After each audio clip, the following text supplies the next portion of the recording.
têm bico e algumas aves podem voar. A Pro vai fazer uma brincadeira com vocês, tá bom? Olha só. Vou apresentar aqui 5 animais. Vocês vão me dizer o nome dos animais, do animal que vai aparecer aqui e vai me dizer o som que ele faz, tá bom? O primeiro animal é esse aqui. Olha que animal fofinho. Qual é o nome desse animal? Isso mesmo, é um cachorro. E qual é o som que o cachorro faz? Legal! Agora o segundo animal.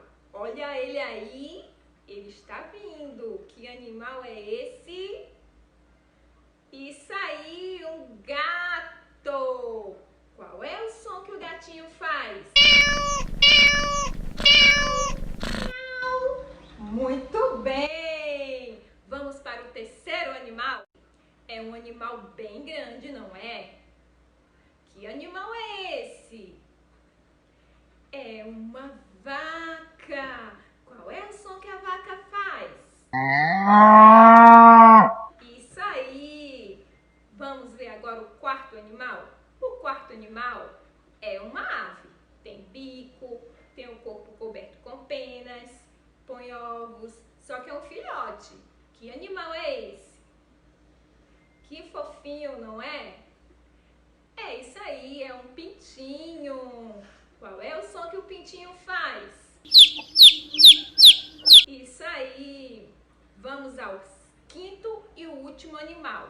Que animal é esse? Ele também é bem grande, não é? E é um animal feroz, é um animal selvagem. Que animal é esse?